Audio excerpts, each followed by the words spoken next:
कुछ चीजें ऐसी हैं जो बुजुर्ग सौंप नहीं पाते किसी को, अधिकारी को ही देंगे। इसे राम ने कहा कि वो मुद्दत से, युगों से, न जाने कब से कुछ चीजें सहेज कर बैठी हुई है, इसे उनके पास चले। श्रद्धा से, विनय से उन्हें अनुकूल किया जा सकता है, आदर से, प्रेम से, स्नेह से उन्हें अनुकूल किया जा सकता है। और मैं थोड़ा एकाग्रता चाहता हूं आपसे इस रूप में कि वृद्धों के पास कुछ है, हो सकता है धन न हो उनके पास, आभूषण न हो उनके पास, उनके कोष में अधिक संपदा न हो, पर कई बार ऐसा होता है कि उनके पास चिंतन, विचार, योग, युक्तियां, अनुभव, उनका अध्ययन अधिक होता है। गांव का आदमी निरक्षर हो सकता है, उसके पास डिग्रियां नहीं हो सकती, पर मुझे बहुत कष्ट होता है क्योंकि उन्हें गंवार न कहे। गांव का व्यक्ति निरक्षर हो सकता है पर वो गंवार नहीं हो सकता, मूढ़ नहीं हो सकता, डिग्री नहीं होगी उसके पास। पर ऐसे कैसे कह सकते हैं कि अनुभव नहीं है उसके पास? वो अधिक अनुभव रखता है प्रकृति के, ऋतु के, धरा के, गगन के, प्रकाश के, वायु के, पशु पंछियों के, परिंदों के, वनस्पतियों के, उसके पास अधिक अनुभव है। इसलिए जो वृद्ध हैं उनके अनुभव होते हैं।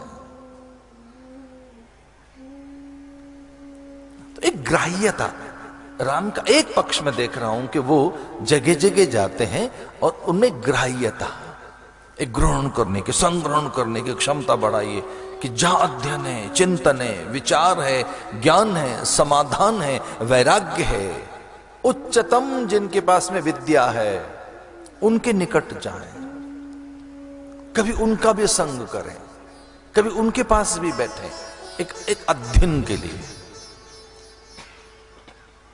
इसे जब वो अनसुईया के आश्रम में गए, अनसुईया के चरणों में गिर पड़ी सीता, अनसुईया के पद गई सीता, उनके चरणों में गिर पड़ी सीता। और एक दो ध्रुव देखिए कि अत्रि उनको प्रणाम कर रहे हैं, चरणों में शीश नवा दिया। अत्रि ने कहा कि मेरी बुद्धि मानने को तैयार नहीं। हे ठाकुर, मेरी बुद्धि कभी नहीं मान सकती कि आप दशरथ कुमार हैं, मेरे द्वार पर ब्रह्म आया है, मेरे द्वार पर ईश्वर आया है, मेरे द्वार पर एक नित्य विद्यमान सत्ता आई है, मैं युगों युगों से जानता हूं। हे विष्णु, हे नारायण, हे जगन्नाथ, मेरे द्वार पर ईश्वर आया है। इसलिए वो कृपालुशील कोमलम नमामि भक्त वत्सलम ऐसा कहकर उनकी वंदना करते हैं। लेकिन सीता एक कोने में ले गई, सीता को एक कोने में ले गई अनसुईया कि ये इष्ट और उपासक का, गुरु और शिष्य का, और जीव और ब्रह्म का कोई एक खेल है, चल मैं तुझे ले चलती हूं। ये जानकर के वो कुछ सीखने आई है। ये पता लग जाता है गुरु को कुछ सीखने आया है, ये पता लग जाता है जिस जनों को ये कुछ पाने के लिए आया है। इसके प्रणाम औपचारिकताएं नहीं है, इसके प्रणाम में परंपरा की पूर्ति नहीं है, इसके प्रणाम स्वाभाविक हैं। अति रही है हमारे ग्रंथों में, अति। एक कोई राजा गाड़ी वन से सीखने चला गया, एक राजा रैक्व, वो अपनी पत्नी से कहता है कि एक संतुष्टि, आनंद, आमोद विनोद, प्रमोद, आह्लाद है जीवन में, सब कुछ है जीवन में, लेकिन फिर भी एक ऐसी अवस्था है जिसमें अभाव रहता है। किससे पूछे?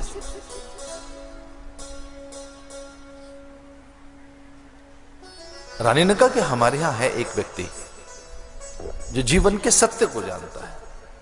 कौन है? एक गाड़ीवान, एक कोई बढ़ई खाती, वो बढ़ई, वो कारपेंटर, लकड़ी का काम करता है, वहां बैठता है एक पीपल के पेड़ के नीचे। और उसी समय चल पड़ा राजा, माथे का मुकुट उतारकर। सीखने में संकोच न हो, जानने में। माथे का मुकुट उतारकर गाड़ीवान के पास बैठ गया रैक्व। और कहता है कि मैं जीवन के सच को जानना चाहता हूं। और वो कुछ पल भर में अनुभव मिल गए। एक बार भनक लग जाए बड़ों को कि आप जानने आए, एक बार भनक लग जाए उन्हें कि आप अंतःकरण रीता लेकर आए, उसमें श्रद्धा है, अनुराग है, विश्वास है, प्रेम है। तो कहीं एक राजा गाड़ीवान के पास जाता है, प्रजा के एक सामान्य प्राणी के पास, और सुखदेव उन्हीं राजा के पास जाते हैं। महर्षि वेदव्यास ने कहा अपने पुत्र से, सुखदेव से, कि तू ब्रह्मज्ञानी है, तू जैसा कोई ज्ञानी नहीं हो सकता, लेकिन फिर भी तैने व्यवहार नहीं सीखा है, संसार को नहीं जाना है, लोक रीति नहीं जानता है, परिवार के अभाव तू नहीं पहचानता है। मेरी विनय है, एक बार जरा जिसने संसार को भोग लिया है, जिसने संसार को जान लिया है, उसके पास भी जाकर देख एक बार। ये दो अतियां बता रहा हूं मैं आपको। एक राजा एक वैभव के शिखर पर, समूची वसुधा के वैभव का भोक्ता एक राजा गाड़ीवान से सीखने चला गया, और एक योगी, यति, तपी, सन्यासी, भागवत का आचार्य, परमहंस, और उसके पिता को यह चिंता है कि मेरे पुत्र को सब कुछ आता है, पर जागतिक और भौतिक अनुभव इसे नहीं आते, इसे कुछ बहुत निकट से सांसारिकता का ज्ञान नहीं है, इसलिए मेरा बेटा जरा संसार भी समझ कर आए। तो वहां चले गए सीखने के लिए। वो ये कहकर कि पिता मुझे उपदेश के लिए प्रेरित कर रहे हैं, मैं जाऊंगा। और सुखदेव मुनि राजा जनक के यहां सीखने के लिए गए। आज इस तरह से कभी कभी दंभ खड़ा होता है आकर, अभिमान, अहंकार, वो ईगो इतना खड़ा हो जाता है आकर, हम सीखना नहीं चाहते, हम जानना नहीं चाहते, अध्ययन की प्रवृत्तियां रही नहीं। अब पढ़ता कौन है? पुस्तकें तो चोरी हो गई हैं। अब को पढ़ने के लिए समय कहां है किसी के पास? अध्ययन के लिए समय कहां है? कहानी किससे अब कहां रह गए? इसलिए गुरु और शिष्य में क्या हो रहा है? वो ब्रह्मजीव में, इष्टोपासक में, पर तू मेरे पास आ। सीता को अपने पास ले गई अनसुईया, और वो उसे अनुभव बताने लगे। सीता विनयशील होकर बार बार उनके चरणों में शीश रखती है। ये जानकर योगिनी को पता लगा कि ये सामान्य नहीं है। सर्वश्रेष्ठ करीम सीता, ये भवानी, जग जननी भवानी, और मेरे चरणों में प्रणाम करती है। वो ब्राह्मणी, वो योगिनी, वो तपस्विनी अपना सब कुछ सौंप देती है, ये कहकर ये वो वस्त्र हैं जो तेरे चित्त को नित्य आह्लादित रखेंगे और कभी म्लान नहीं होंगे। ये मेरे सब वस्त्र तुझे मैं दे देती हूं, ये सारी वस्तुएं तुझे मैं सौंप देती हूं। ये इसलिए कथा सुना रहा हूं कि कभी कभी वो सब चीजें अधिकारी को मिल जाती हैं। तो पूरे जीवन भर की तपस्या, पूरे जीवन भर का तप, पूरे जीवन भर का तप का अनसुईया का सीता को प्राप्त हो गया। 700 वर्षों की सिद्ध शिला लेकर जब गोरख पहुंचे मणिकर्ण का घाट पर, तो वहां एक किसी पंडित को देखकर बड़े लज्जित हुए। एक साधु को देखा, 700 वर्षों की सिद्ध शिला गोरखनाथ के पास। उसे संदेह करने लगे कि 700 वर्षों की जो मेरी सिद्ध शिला है, इससे कुछ भी प्राप्त किया जा सकता है, पर जो तेरे पास भोलापन है, निश्चलता है, सरलता है, तेरे पास जो आनंद है, अनुराग है, अल्हड़पन है, जो तेरे आसपास एक मिठास है, वो तू मुझे दे दे। ये 700 वर्षों की सिद्ध शिला मैं तुझे सौंपता हूं। आचार्य मधुसूदन सरस्वती कहते हैं कि ये 700 वर्षों का जो तप है, इससे क्या प्राप्त होगा? इससे सांसारिक वस्तु अथवा स्वर्ग के सुख, इससे तो अधिक कुछ और मिलने वाला नहीं है। तो 700 वर्षों की उस सिद्ध शिला हाथ में लेकर गोरख ने ऐसे उछाल कर फेंक दी, मधुसूदन सरस्वती ने गंगा में फेंक दी, ये कहकर कि ये मेरे किसी काम की नहीं है, पर हां जो मेरे पास है वो तुझे सौंपने के लिए तैयार हूं। जीवन का एक बड़ा रस, एक बड़ा सुख जिससे हम वंचित हैं, वो बड़ों के उपदेश से प्राप्त हो जाता है। तो वो वल्कल वसन सीता को प्राप्त हो गए, जो अनसुईया के वस्त्र थे, कि वो वस्त्र हैं जिन्हें पहनकर मैंने ब्रह्मा विष्णु महेश को दुधमुहा बच्चा बना लिया है। ये वही वस्त्र हैं जो कभी मैले नहीं होते। ये तेरे भीतर विचार विकृति पैदा नहीं होने देंगे, तेरे सतीत्व को, तेरे अस्तित्व को, तेरे स्त्रैण को, तेरी नारी स्वाभाविकता को, तेरे पावित्र को सुरक्षित रखेंगे।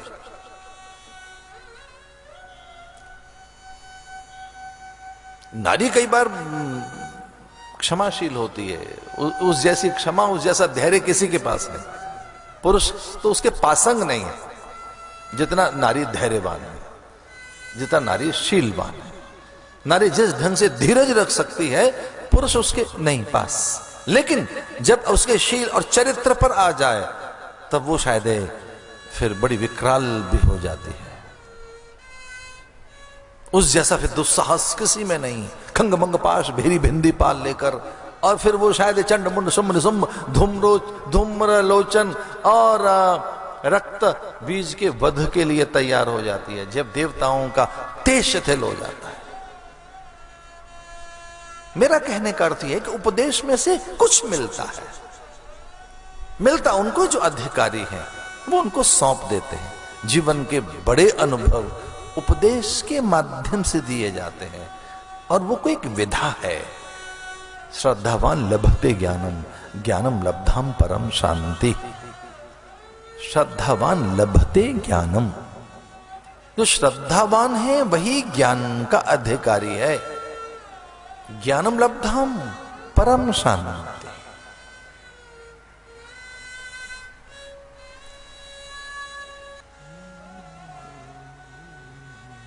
तो ये कुछ इस तरीके की पंक्तियां हैं कि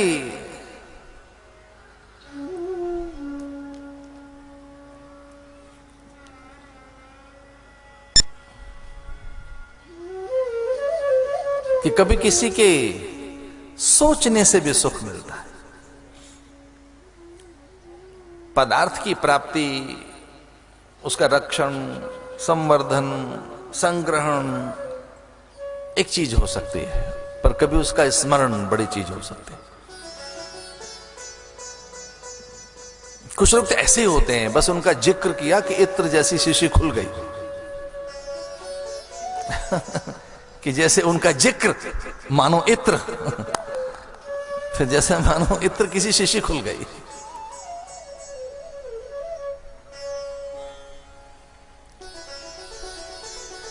तो मेरा थोड़ा ध्यान इस बात पर था कि जो ज्येष्ठ हैं, श्रेष्ठ हैं, उनकी सोहबत में, उनकी संगति में आपको अनुभव मिल जाएगा। विषम और प्रतिकूल परिस्थितियों में थमकर खड़े रहने के लिए वो योग युक्तियां आपको प्राप्त हो जाएंगी कि जब विषमता आएगी, प्रतिकूलता आएगी, कठिनता आएगी, अभाव आएगा, या किसी प्रकार से भी कोई रोग आया, अल्पता आई, न्यूनता आई, रिक्तता आई, शून्यता आई, उस शून्यता में आप कैसे खड़े रह सके? रिक्तता के अंदर, अल्पता के अंदर कभी को अल्पता सी न रह सके जीवन में।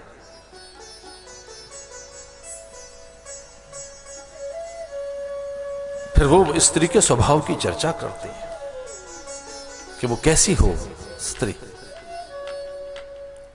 जो बड़ा गुण है।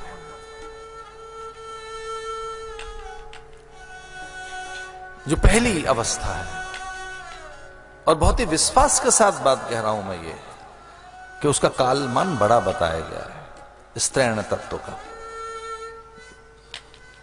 वो बड़ी ताकत है।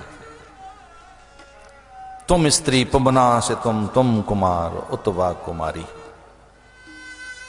वेद ने कहा कि कौन हो सकता है ब्रह्म, ईश्वर कौन हो सकता है? तो ईश्वर के विषय में चर्चा और चिंतन करते हुए वेद लिखता है तुम स्त्री, तू स्त्री है। पमना से तुम कुमार उतवा कुमारी, तू पहले स्त्री है। इसलिए पुरुषायते पुरुषः, वो धारण करता है गर्भ, नाभि कमल से ब्रह्मा। तो जो गर्भ धारण करे वो कौन है? इसे विष्णु भी स्त्री, तुम स्त्री। और हमारे यहां तो अर्ध नर नारीश्वर की कल्पना की गई है कि वो आधा नर है आधी नारी है, वो कामेश्वर। और कहीं शाक्त ग्रंथों में चले जाएं तो ऐसा बताया कि वो उसके नख से उत्पन्न होने वाले सारे जीव, इसे नारी धर्म कैसा हो, वह अधिक धैर्य हो, सहनशीलता हो, बट ना हो, द्वैत ना हो, कभी ना हो द्वैत। सीता धन्य हो गई। अब वो मना नहीं करती हैं कि मैं आभूषण नहीं पहनूंगी। आभूषणों से लाद दिया सीता को, माथे पर बिंदी रख दी, मांग में अपने से और सिंदूर गाढ़ा सा, सुंदर वस्त्र प्रदान कर दिए। दो अतियां, अत्रि चरणों में बैठे हैं राम के, राम की भार्या सीता उनके चरणों में बैठे। एक कंटेंट है, सब कुछ मिल गया, एक को कुछ नहीं चाहिए, एक तृप्त है, इसलिए वो आराधना कर रहा है। सीता विपत्ति में जा सकती है, इसे सीता को और बल चाहिए, अधिक बल चाहिए। ऐसे ये कथा कभी जब मेरे सामने आकर खड़ी होती है तो इसमें से एक ही चीज निकल कर आती है कि ज्येष्ठ जनों के पास मौन श्रेयस्कर है। जब ज्येष्ठ जनों के पास रहें, विद्वानों के पास रहें, अपने से जो अधिक ज्ञानी हैं, शीलवान हैं, मेधावी हैं, जो अधिक बुजुर्ग हैं, उनके पास बैठकर सुने, वहां से सुने।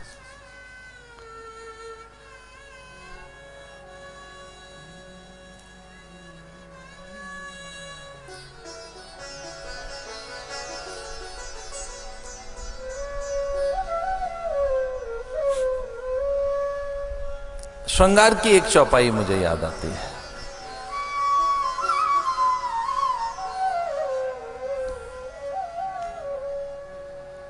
एक बार चुनी कुसुम सुहाए, एक बार चुन कुसुम सुहाए, एक बार चुन कुसुम सुहाए, निज कर भूषण राम बनाए, निज कर भूषण राम बनाए, निज कर भूषण राम बनाए।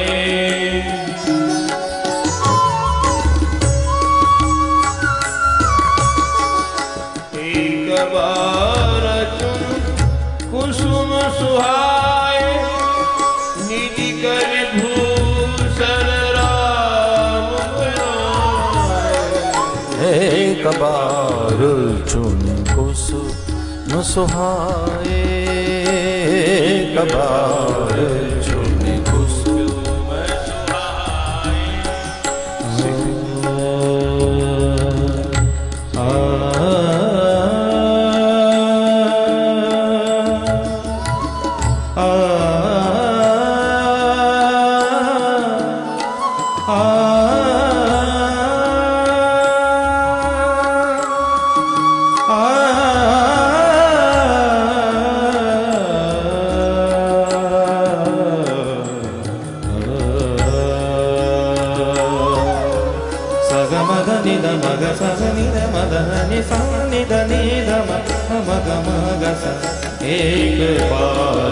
चुन कुसुम सुहाए, एक बार चुन कुसुम सुहाए, निज कर भूषण राम बनाए। सीता पहराए प्रभु सादर, बैठे खड्ग शिला पर सुंदर। एक बार सुहाए। ये कुछ चौपाई बहुत अलग तरीके की है, एक अलग प्रकार का प्रसंग है ये, बड़ी दार्शनिकता है इसमें। एक बार पति पत्नी में एक अनुरक्ति, एकात्मता, वो दो तन एक मन, दो तन एक प्राण, वो दो तन एक आत्मा। बहुत मर्यादा में रहने वाले राम का एक पक्ष ये भी देखो जरा कथा में। वो कितना दुनियावी, कितना मायावी, कितना मानुषी, कितना सामान्य, वो कितना सहज। एक ब्रह्म का सरलीकरण देखिए आप, एक संबंधों में आदर देखिए, एक उपहार पुरस्कार, एक दूसरे के सम्मान की प्रवृत्ति देखिए। कुछ राम का एक लौकिक और एक मानुषीय, एक मानवीय स्वभाव देखें जरा। और उसके मूल में वो सीता का परीक्षण भी कर रहे हैं।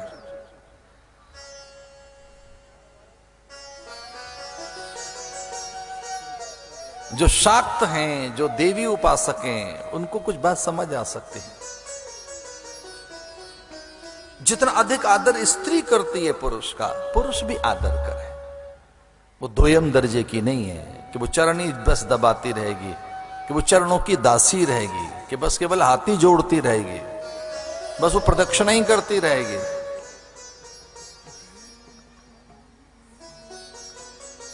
आदर, जहां स्त्री का आदर है वहां लक्ष्मी चिरस्थायी हो जाती है। जहां ये पांच प्रसन्न है वहां कभी लक्ष्मी वहां से नहीं जाती। स्त्री, बालक, वृद्ध, रोगी, अतिथि, स्त्री। उसे द्वयम दर्जे की मत समझिए, उसे सामान्य न समझें। जब नहीं मार सके शुंभ निशुंभ को भगवान, तो उन्होंने कहा मैं परास्त हो गया। भगवान ने हाथ जोड़ लिए। भगवान नारायण ने कहा कि बस अब मैं परास्त हो गया, अब मैं हार गया, मैं पहली बार हारा हूं, मैं ईश्वर ब्रह्म, मैं नारायण हार गया, आप जीत गए, अब मैं युद्ध नहीं करूंगा आपसे, क्योंकि मैं आपको जीत नहीं सकता। शुंभ निशुंभ से कहा कि मैं आपको कभी नहीं जीत पाऊंगा, मैं आपकी उपासना कर लेना चाहता हूं, मैं जरा थोड़ा प्रणाम कर लूं, आपके चरण छू लूं।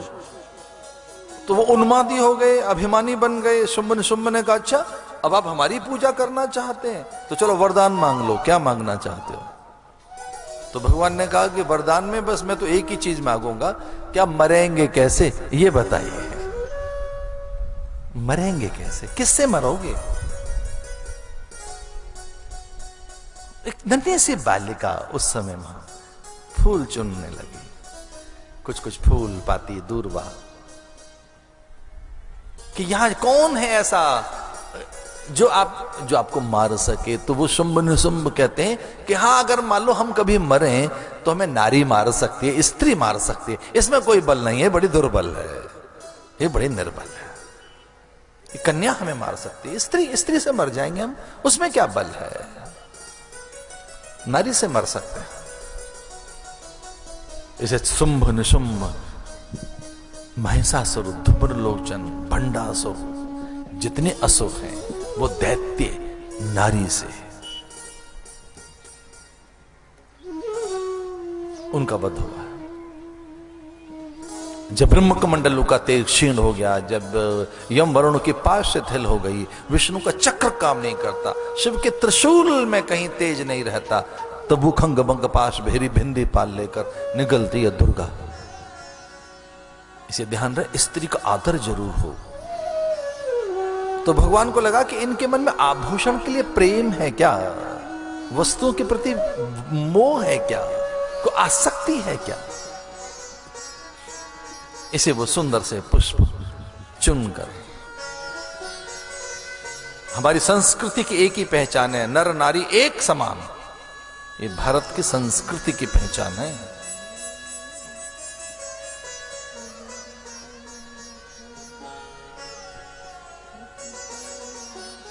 तो कभी ऐसा अनुराग हो, छोटे छोटे उपहार, छोटे छोटे पुरस्कार, छोटा छोटा प्रोत्साहन, कभी कार्य की प्रशंसा, ये छोटी छोटी योग युक्तियां हैं।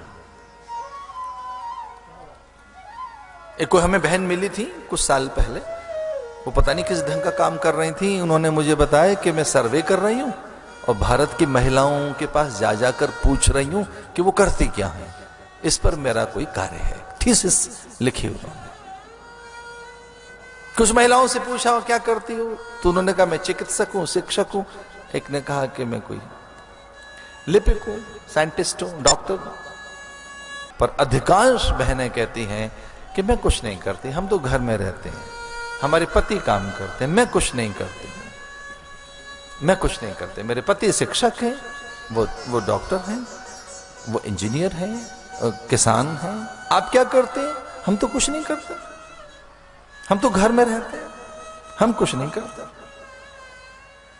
एक बड़ा अध्ययन करने के बाद उन्होंने बताया कि अपना सब कुछ सौंप देने के बाद भी वो कहते हम कुछ नहीं करते।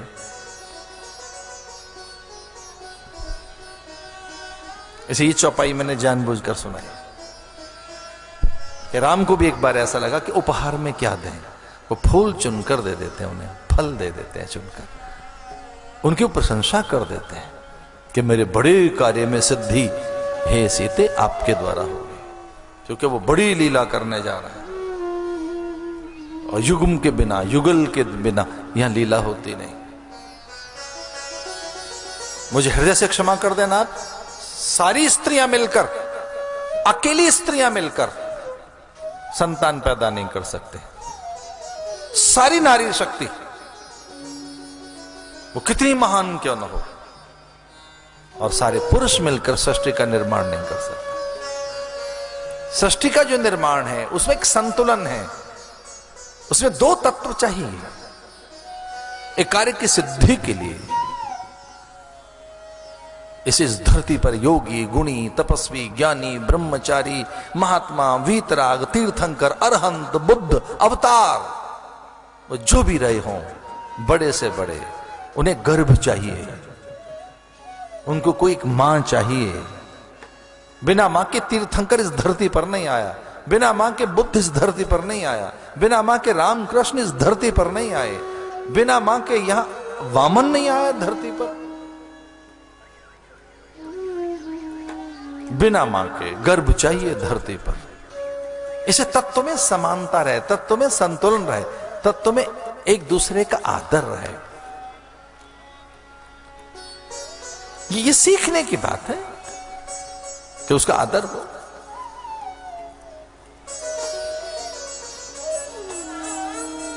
राम ने कहा कि बड़े कार्य की सिद्धि के लिए सीता अब आपका सहयोग चाहिए। सर्वश्रेष्ठ करीम सीता न तो हम राम बल्लभाम। अब मैं अपने होने की सिद्धि, अपने प्रयोजन की पूर्ति, अपने अवतरण को सिद्ध करने के लिए अब उद्धत हूं। अब वन में मैं आ गया हूं, अब कुछ कार्य करना है, इसलिए पूरी आहुति चाहिए, अब पूरा समर्पण चाहिए। और बिना सीता की लीला सिद्ध नहीं होगी। तुलसी बाबा लिखते हैं, सुपर्णखा रावण की बहनी, दुष्ट हृदय दारुण जस आईनी, पंच बटी गई सो एक बारा, देख विकल भई युगल कुमारा।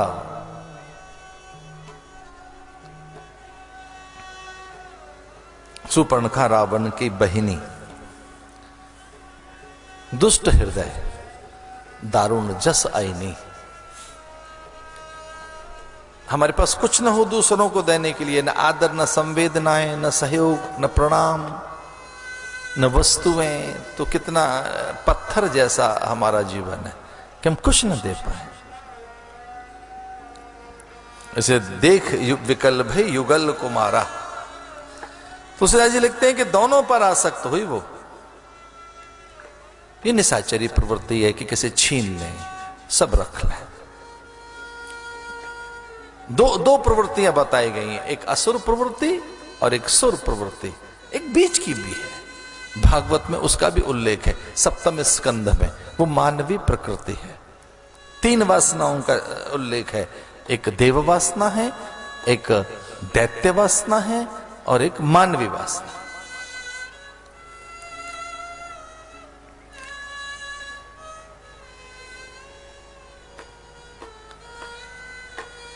सुपर्णखा रावण की बहिनी, विवाहित स्त्री और किसी पर पुरुष पर आसक्त हो, ये तो नैसाचरी प्रवृत्ति हो सकती है, राक्षसी प्रवृत्ति हो सकती है, देख विकल भय युगल कुमारा, राम के निकट आई और राम ने संकेत से बताया कि मेरे पास तो पहले सीता है, देख कितनी श्रेष्ठ है ये मेरी वांग संभूता। राम ने संकेत किया लक्ष्मण की ओर जा। इसका अर्थ ये नहीं कि लक्ष्मण की बन जा, इसका अर्थ है कि लक्ष्मण बताएंगे कि मेरे पास तक आने का साधन क्या हो, कौन से व्रत किए जाएं, क्या उपवास किया जाए, कैसा अंतःकरण हो, जीवन कैसा हो। इसे राम ने संकेत कर दिया तो लक्ष्मण के पास जा। लक्ष्मण के पास आई और लक्ष्मण पर आसक्त हो गई। लक्ष्मण कहते हैं मेरी बनेगी तो नौकरानी बनेगी, वहां रहेगी तो रानी बनेगी। मैं तो नौकर हूं, यहां रहेगी तो नौकरानी बनकर रहेगी, वहां रहेगी तो रानी बनकर रहेगी। मैं तो चाकर हूं, दास हूं, या दासी बनकर रहेगी। मैं तो दास हूं, दासी बनकर रहेगी। मैं तो चाकर हूं, चाकरी करेगी। हम तो किंकर हैं, किंकरी बनेंगे। मैं तो अनुगत हूं, पहले से ही समर्पित हूं। तो लक्ष्मण ये भी चाहता है कि देखें ये साधन करना चाहती है तो साधन तो कर नहीं पाएगी, व्रत कर नहीं पाएगी। जगा हुआ व्यक्ति चाहिए राम के पास। तो आप कल्पना करके देखिए, एक जगा हुआ प्राणी उसके पास रह सकता है। सीता को कभी निद्रा नहीं आई, सीता समाधि में रहती थी। सीता के कभी पलक नहीं झपके, ये गौर से सुनने की बात है। और वो एक पल के लिए सोया नहीं। लक्ष्मण, राम के पास ऐसे कोई रह सकता है क्या? तो कोई मुझसे पूछे सबसे कठिन क्या है इस धरती पर? बहुत कठिन से कठिन क्या है, और मैं जानता हूं सबसे कठिन क्या है। मुझसे कोई पूछे कि बताइए आप एक सन्यासी हैं, सबसे कठिन क्या है इस धरती पर, तो मैं बताना चाहूंगा बहुत विश्वास के साथ, जगे हुए व्यक्ति के साथ रहना सबसे कठिन है। Living with master, it's very hard. Living with the great गुरु। कोई मुझसे पूछे कि सबसे कठिन क्या है, तो जगे हुए प्राणी के पास रहना सबसे कठिन है, जो सावधान है, सजग है, चौकन्ना है, उसके पास रहना बहुत कठिन है।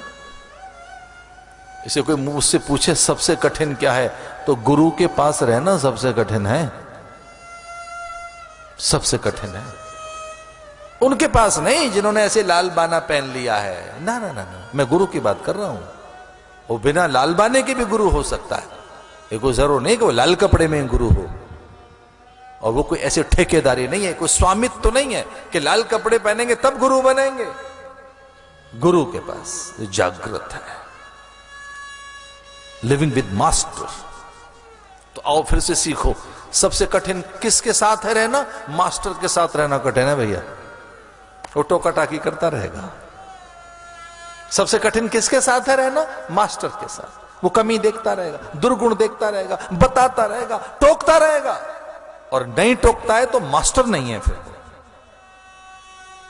मास्टर का काम है मास्टर बनना, स्वामी का काम है स्वामी बनना। ये कुछ योग युक्तियां बता रहा हूं मैं, धीरे धीरे कथा की दार्शनिकता निकाल कर ला रहा हूं। इसे तू जग नहीं पाएगी, त्याग नहीं कर पाएगी, वैसे व्रत तेरे बस के नहीं है। और फिर वहां से अगर ठुकरा दी गई है तो यहां तो साधन भी नहीं कर पाएगी, वहीं पहुंच।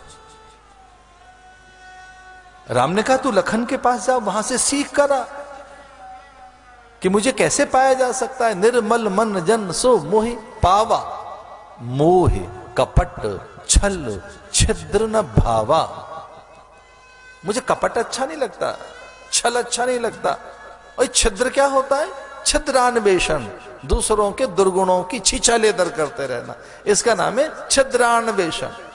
कि जब दिखे दूसरे की कमी दिखे, दूसरे के दुर्गुण दिखे, दूसरे में दोष दिखे, जब देखें हम दूसरों में कुछ न कुछ ऐसा देखें जो सही नहीं है, इसे क्या कहेंगे? छिद्रान्वेषण। और ऐसी बहुत छेद रखने वाली चलनी कभी आटा नहीं रख पाई, चोकर उसके हिस्से में आती है, उसके हिस्से में तो कभी आटा नहीं आता। जिनमें हजार छेद हैं ऐसी चलनी में, और जब वो हिलती है तो सच मानिए सार सार निकाल देती है, थोता थोता रखती है। एक छेद नहीं है सूप में, पर अपने ढंग से हिलता है, थोता थोता बाहर निकाल देता है और सार सार को अपने पास रख लेता है।